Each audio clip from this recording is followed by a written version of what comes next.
Hi, Daniel with DanielParsonsMinistry.com. Today's Life Journal Bible reading plan is for the 20th of April, and we're going to read in the Old Testament, 1 Samuel chapter 23, and Psalm 31 and Psalm 54. In the New Testament, we'll cover Matthew chapter 7. The New King James Version of the Bible, David saves the city of Keilah, 1 Samuel 23. Then they told David, saying, "Look, the Philistines are fighting against Keilah, and they are robbing the threshing floors." Therefore David inquired of the Lord, saying, "Shall I go and attack these Philistines?" And the Lord said to David, "Go and attack the Philistines and save Keilah." But David's men said to him, "Look, we are afraid here in Judah. How much more then if we go to Keilah against the armies of the Philistines?" Then David inquired of the Lord once again. And the Lord answered him and said, "Arise, go down to Keilah, for I will deliver the Philistines into your hand." And David and his men went to Keilah and fought with the Philistines, struck them with a mighty blow, and took away their livestock. So David saved the inhabitants of Keilah. Now it happened when Abiathar, the son of Ahimelech, fled to David at Keilah. Then he went down with an ephod in his hand. And Saul was told that David had gone to Keilah. So Saul said, "God has delivered him into my hand, for he has shut himself in by entering a town that has gates and bars." Then Saul called all the people together for war to go down to Keilah to besiege David and his men. When David knew that Saul plotted evil against him, he said to Abiathar the priest, "Bring the ephod here." Then David said, "O Lord God of Israel, your servant has certainly heard that Saul seeks to come to Keilah to destroy the city for my sake. Will the men of Keilah deliver me into his hand? Will Saul come down as your servant has heard? O Lord God of Israel, I pray, tell your servant." And the Lord said, "He will come down." Then David said, "Will the men of Keilah deliver me and my men into the hand of Saul?" And the Lord said, "They will deliver you." So David and his men, about 600, arose and departed from Keilah and went wherever they could go. Then it was told Saul that David had escaped from Keilah, so he halted the expedition. David in wilderness strongholds.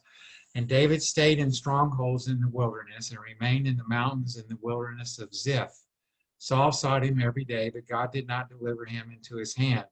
So David saw that Saul had come out to seek his life, and David was in the wilderness of Ziph in a forest. Then Jonathan, Saul's son, arose and went to David in the woods and strengthened his hand in God. And he said to him, "Do not fear, for the hand of Saul my father shall not find you. You shall be king over Israel, and I shall be next to you. Even my father Saul knows that." So the two of them made a covenant before the Lord. And David stayed in the woods, and Jonathan went to his own house. Then the Ziphites came up to Saul at Gibeah, saying, "Is David not hiding with us in strongholds in the woods, in the hill of Hachilah, which is on the south of Jeshimon? Now therefore, O king, come down according to all the desire of your soul to come down, and our part shall be to deliver him into the king's hand." And Saul said, "Blessed are you of the Lord, for you have compassion on me. Please go and find out for sure and see the place where his hideout is and who has seen him there. For I am told he is very crafty. See therefore and take knowledge of all the lurking places where he hides and come back to me with certainty. And I will go with you, and it shall be, if he is in the land, that I will search for him throughout all the clans of Judah."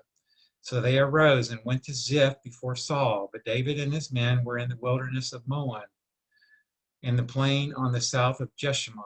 When Saul and his men went to seek him, they told David. Therefore he went down to the rock and stayed in the wilderness of Maon. And when Saul heard that he pursued David in the wilderness of Maon, then Saul went on one side of the mountain, and David and his men on the other side of the mountain. So David made haste to get away from Saul, for Saul and his men were encircling David and his men to take them. But a messenger came to Saul, saying, "Hurry and come, for the Philistines have invaded the land." Therefore Saul returned from pursuing David and went against the Philistines. So they called that place the Rock of Escape. Then David went up from there and dwelt in strongholds at En Gedi. So now Psalm chapter 31 is the next passage for you. We go through the Old Testament once in a year and the New Testament twice in a year. Psalm 31, the Lord a fortress in adversity, to the chief musician, a psalm of David. In you, O Lord, I put my trust. Let me never be ashamed. Deliver me in your righteousness. Bow down your ear to me. Deliver me speedily. Be my rock of refuge, a fortress of a defense to save me. For you are my rock and my fortress. Therefore, for your name's sake, lead me and guide me. Pull me out of the net which they have secretly laid for me. For you are my strength. Into your hand I commit my spirit. You have redeemed me, O Lord God of truth. I have hated those who regard useless idols, but I trust in the Lord. I will be glad and rejoice in your mercy, for you have considered my trouble. You have known my soul in adversities, and have not shut me up into the hand of the enemy. You have set my feet in a wide place. Have mercy on me, O Lord, for I am in trouble.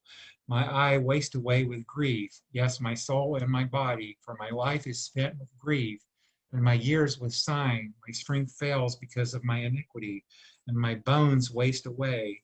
I am a reproach among all my enemies, but especially among my neighbors, and am repulsive to my acquaintances. Those who see me outside flee from me. I am forgotten like a dead man out of mind. I am like a broken vessel, for I hear the slander of many. Fear is on every side. While they take counsel together against me, they scheme to take away my life. But as for me, I trust in you, O Lord. I say, you are my God. My times are in your hand. Deliver me from the hand of my enemies and from those who persecute me. Make your face shine upon your servant. Save me from your mercies, for your mercy's sake. Do not let me be ashamed, O Lord, for I have called upon you. Let the wicked be ashamed. Let them be silent in the grave. Let the lying lips be put to silence, which speak insolent things proudly and contemptuously against the righteous. Oh, how great is your goodness, which you have laid up for those who fear you, which you have prepared for those who trust in you, in the presence of the sons of men. You shall hide them in the secret place of your presence from the plots of man. You shall keep them secretly in a pavilion from the strife of tongues. Blessed be the Lord, for he has shown me his marvelous kindness in a strong city. For I said in my haste, I am cut off from before your eyes. Nevertheless, you heard the voice of my supplications when I cried out to you.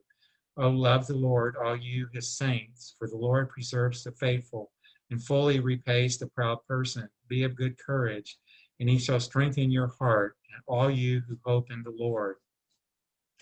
Now it's time for Psalm 54, and let me get that for you. And as I do, we have hundreds of spiritual messages at danielparsonsministry.com. And my wife, Patricia, is a gourmet vegan chef. She's got hundreds of delicious, healthy recipes, and you can access them all at the Healthy Living tab at danielparsonsministry.com. Please comment on your favorite recipes. We enjoy interacting with you. Thank you. Answered prayer for deliverance from adversaries, to the chief musician with stringed instruments, a contemplation of David when the Ziphites went and said to Saul, is David not hiding with us? Psalm 54.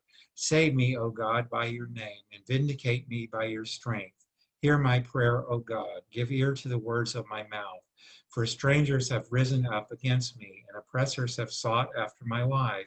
They have not set God before them. Selah. Behold, God is my helper.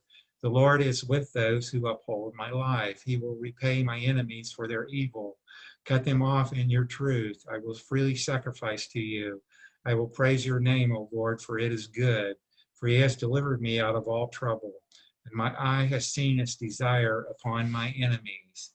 So now I'll pull up Matthew 7, which is our New Testament passage for today.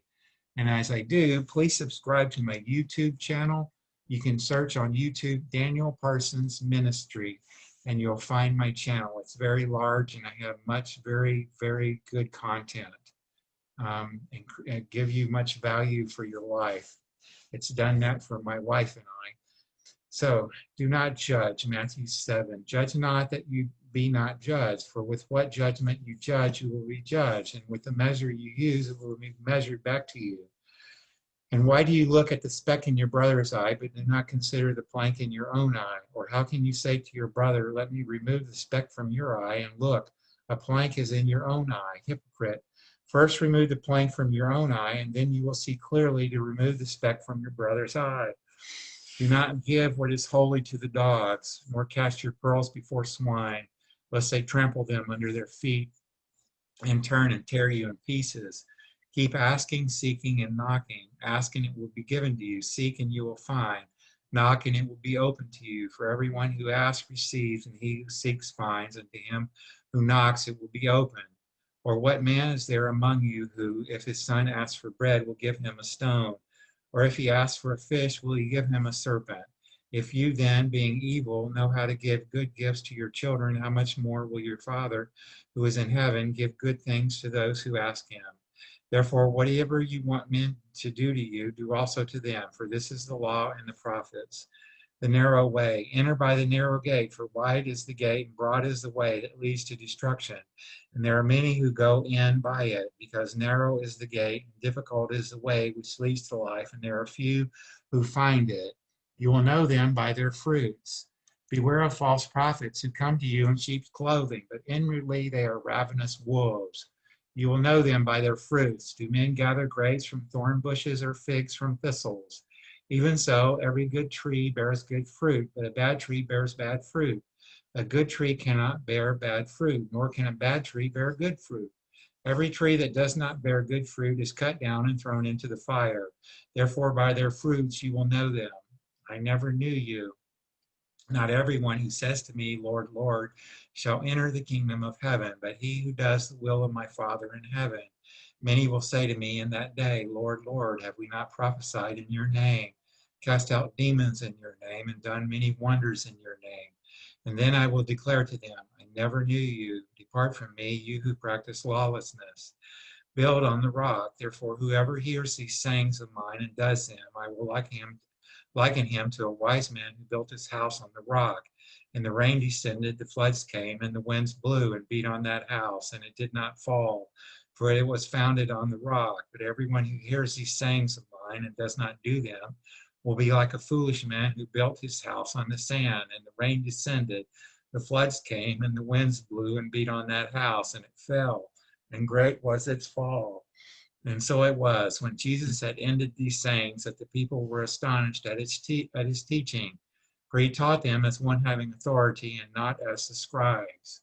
That's the end of today's Bible reading. God bless you until we're together again. Bye for now.